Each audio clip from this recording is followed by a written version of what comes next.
Балалар, міне, мен сендерге көп таңбалы санды екі таңбалы санға бөлуді оңай тез ойландырып, жаңағы тез есептеу жолын түсіндірейін деп отырмын. Бұл жерде қараңдаршы балалар, 396 үш орынды сан, үш таңбалы сан. Бөлінетін бөлінгіш 66, бөлгішіміз 66 екі таңбалы сан. Ал мынаны біз жалпы математика тілінде бөлінгіш дейміз, Ал екінші тұрған бөлінетін санды бөлгіш дейміз. Ал шыққан санды бөліндінің мәні деп айтатынбыз. Мен сендерге оны бірінші сыныптан бері үйретіп келе жатырмын. Солай ма? Енді естеріңе түссе бер қараймыз. Балалар, 396 деген сан, 66 саны. Яғни, не қараңдар, бірінші мына жерде біз 39-ды ала алмаймыз. Себебі 39 66-дан кіші. 396-ны бірақ 66-ға бөлуіміз керек. Ол үшін біз қайда қараймыз? Мен ылғи да есептеген кезде былай қараймын. Мына 66 деп тұр ғой сан, соның мына көбейткен кезде мына бірінші алтыны көбейтеміз ғой. Одан кейін екінші тұрған алты. Сонда мен ылғи мынаған қараймын. Мына санмен, мына тұрған санмен көбейткен кезде мына соңғы, мына бірліктегі санның шығатындай етіп көбейтуді тауып алуды қадағалаймын. Ол үшін мысалы 6 бірің 6 келмейді, 6 2 12 келмейді, 6 18 тағы келмейді, 6 4 24 тағы келмейді, 6 5 30 тағы келмейді, 6 6 36, яғни 6-дан берем. Қараңдар балалар. 6-ны 6-ға көбейтемін де 36 шықты ғой. 6 6 36 ғой балалар, 36. Сонда біз 6-сын жазамыз мына жерге, 6-ны жазамын. Қараңдар, мына 36-ның 6-сы жазылды мына жерге. Дұрыс жазылмай жатыр, кешіріңдер балалар. Ол 6, оның 3-і ойында тұрады. Енді 6-ны тағы да 6-ға көбейтем. 36 болады ғой. 36-ға ойдағы 3-ті қосам, 39. Міне, қалдықсыз шықты. Міне, нөл қалды. Түсіндіңдер ғой, Енді тағы біреуін көрсетейінші. Қайшытыр мына жерде. 553, міне қараңдар.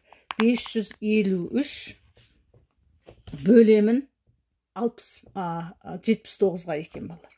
Міне, мен қисық-қисық жазып жатса ренжімеңдер, мына камераның несіне қарай ыңғайлап отырмын. 79. Енді қараймыз, тағы не істейміз балалар? Мына 553-ті бірінші толымсыз бөлінгіш ол. Бұл көрдіңдер ме? Біздегі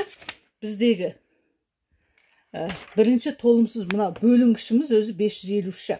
Оны 79 бөлгіш мынау. Көрдіңдер ғой, енді не істейміз? Ары қарай кеттік. Мына жерде тағы да 3 пен 9-ға қараймыз. Ол менің жеке өз пікірім ғой. Қараңдар, оңай жолы да 9-ды қандай санға көбейткенде соңғы сан 3 шығатындай етесің. 9 бірің 9, балалар. 9 2 18, 18 келмейді. 9 3 27, 7 түспек келмейді. 9 4 36 келмейді. 36-ның 6-сын жазу керек мына жерге. 36-ның. Көрдің бе? 9 4 9 5 45, 5 шығады, келмейді.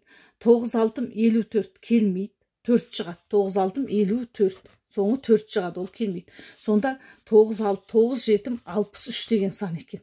9-ды көбейтем 7-ге тең 63. Енді сонда 63 нешеден береді екенбіз? 7-ден береді екенбіз. 7 санынан береміз. Көрдіңдер ме? Мына жерге 7 деп жазамын. Қараңдар.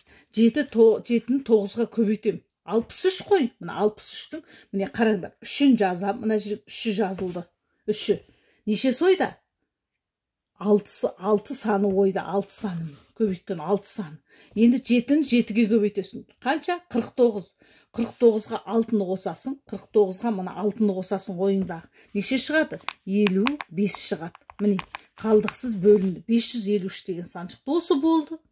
Ал сендер қалай болса солай орындап қойғасыңдар. Кез келген санды бөлген кезде мен ең соңғы цифрмен мына бөлгіштегі ең соңғы цифрға қараймын. Соған қарсы көбейту кестесін есіме түсіріп отырып, мысалы міне 7-ге дейін санды көбейттім, келмеді ғой. 7-нің өзі ғана 9 7 63 болды міне. Сонда 63-тің 3 бірлігін мына жерге жазамда 6 ондығын есіме сақтап тұрам. Енді 7-ні келесі мынаған көбейтем 7-ге. 7 7 49, ойдағы 6-ны қостым, 55 шықты міне. Түсінікті ме балалар?